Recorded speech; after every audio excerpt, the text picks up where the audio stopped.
Elon Musk's empire is getting a little bit closer as XAI announces that it will be merging with SpaceX. Welcome back to the AI Daily Brief. When I was doing my 2026 predictions, one of the things that we were looking at was the competitive race between the big foundation labs. In a lot of ways, it was kind of easy to see where all the different players were relative to one another coming into this year. Anthropic ahead on coding and had started to use that to get ahead on enterprise. OpenAI still having the best consumer recognition by far, and seeing pretty steady gains in how consumers were switching, for example, from Google Search to ChatGPT Search, but at the same time really losing out on some of the momentum on the enterprise and coding side to Anthropic, and on the more general side to Google's Gemini. Meanwhile, Google Gemini was coming into the year with the wind in its sails. And then on the other end of the spectrum, there was Meta, who really needed 2025 to be a rebuilding year, but at least they had the Ray-Bans. And the biggest question mark in some ways was XAI and Grok. How are they going to carve out and differentiate their place in this whole race?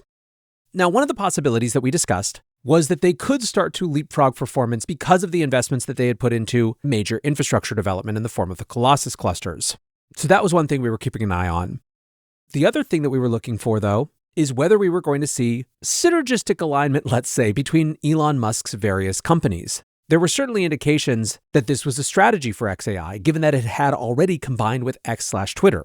And now the next stage in that Muskian consolidation has come as SpaceX and XAI are officially merging. The deal values the new entity at $1.25 trillion, with SpaceX valued at $1 trillion and XAI at $250 billion. The previous valuation on XAI was rumored to be $230 billion from their $20 billion Series E that closed earlier this month, so this deal is more or less flat from that. SpaceX wrote in its announcement post that it had acquired XAI to, quote, form the most ambitious, vertically integrated innovation engine on and off Earth, with AI, rockets, space-based internet, direct-to-mobile device communications, and the world's foremost real-time information and free speech platform. This marks not just the next chapter, but the next book in SpaceX and XAI's mission, scaling to make a sentient sun to understand the universe and extend the light of consciousness to the stars. Musk, for his part, said that the merger was an acceleration of sci-fi technologies that live at the intersection of AI and space.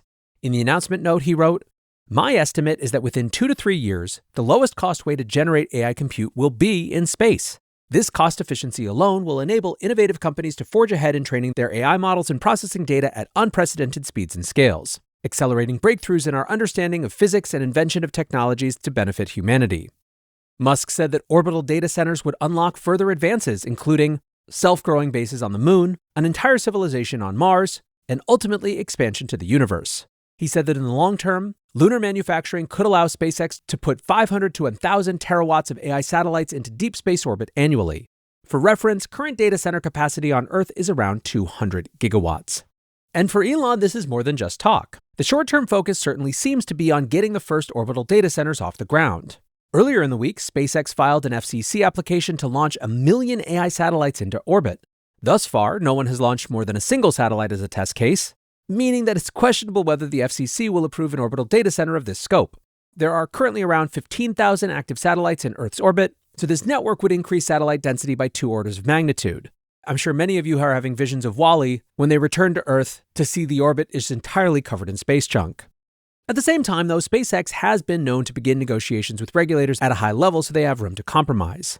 They were recently approved to double the number of Starlink satellites to 15,000 by 2031, and their original ask had been 30,000 satellites.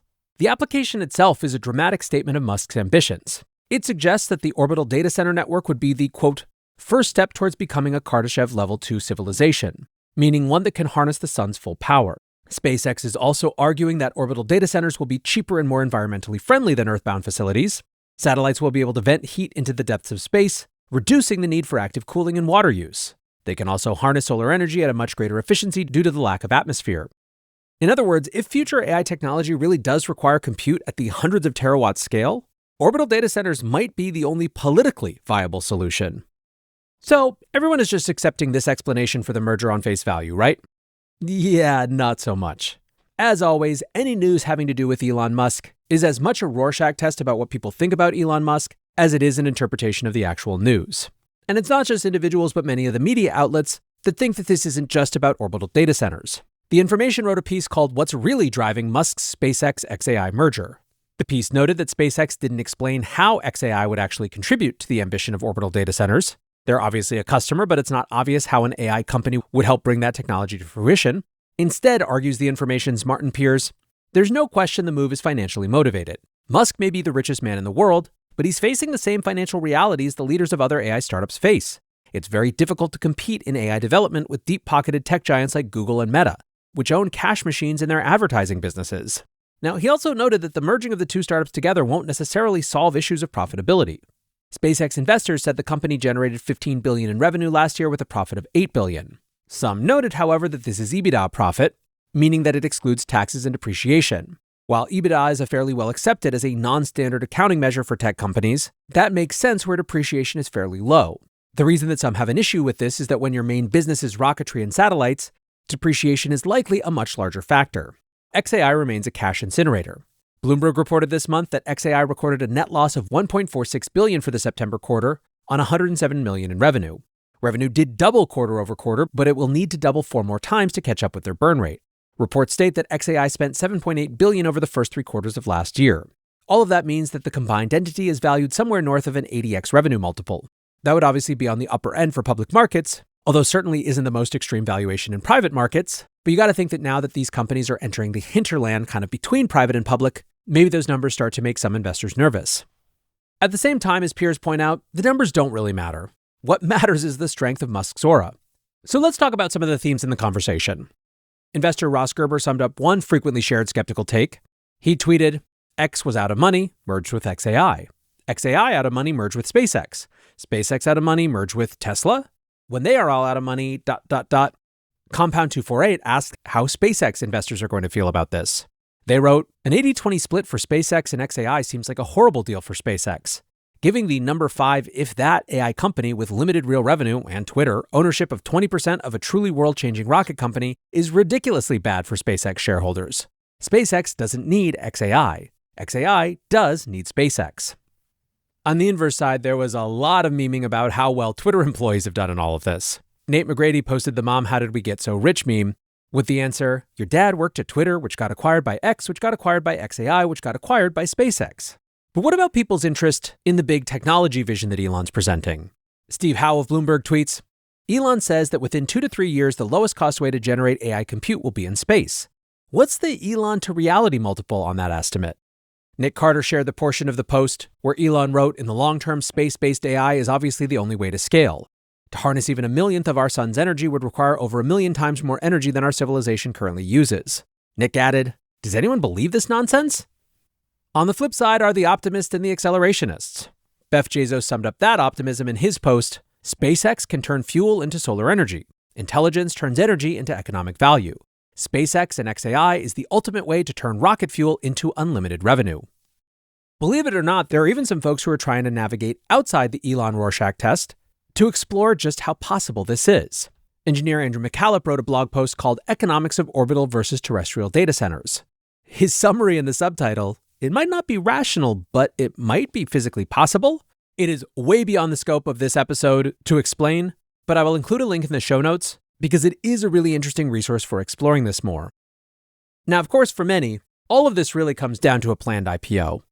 The Kobayashi letter writes, the biggest IPO in history just got even bigger. The Finance a Lot account, meanwhile, explored what it might mean for OpenAI. They write, did Sam Altman commit the biggest theft in world history? Elon Musk finally got revenge today by bringing SpaceX into XAI. All investment liquidity will be redirected from OpenAI into XAI, leaving Sam with nothing. A 5D chess move to destroy Sam, and Elon made the final blow. I'm not convinced that that's exactly how it plays out. Even if they get XAI as a bonus, is going to be about the uniqueness of SpaceX as a company. I think it's far more likely that whoever goes public first between Anthropic and OpenAI has a bigger impact on the other than a SpaceX IPO has on either of the two pure labs. Meanwhile, as all this happens, it does feel like XAI is on the verge of some big Grok updates. Just a couple of days ago, they officially launched Grok Imagine 1.0. The update brings 10-second video generation, 720p resolution, and as they put it, dramatically better audio, and a lot of people are impressed. Last week, on the same day that Notebook started going off and Google launched Genie 3, Swix and Latent Space argued that the bigger story was XAI launching the new state-of-the-art image and video generation model. We'll come back and look at that in more detail in the future. But the point is that Elon's not just playing the financial engineering game. It's very clear that Grok and XAI are still out to win on their own terms as well. So, how to feel about all of this? I think on the one hand, it's incredibly easy to be cynical about something that seems as sci-fi as data centers in space. Elon himself is, of course, a hugely polarizing figure right now, which has certainly not been made less complex by the release of the Epstein files. And yet I do think that there's a broader question here. Do we want all of our AI efforts to be about better short-form video and more automated ad units? Or can we still get ourselves excited about big, crazy, ambitious things, which seem so insane that our first instinct is to plumb for ridicule? I actually think Tom Nash's simple tweet sums it up. SpaceX and the idea of an orbital data center. When SpaceX talks about infrastructure, I listen even if it sounds extreme. Big systems usually start as uncomfortable ideas. And frankly, this isn't just theoretical. Remember, when Starlink started, its economics did not make sense at all. Since then, the cost to launch satellites has come down 20x and made what many believed was a total pipe dream into something economically valuable. That is not an argument a priori that orbital data centers are going to work, but simply to remember, to slightly paraphrase Arthur C. Clarke, that sufficiently advanced technology is indistinguishable from what appears to be the batshit crazy ravings of an online lunatic.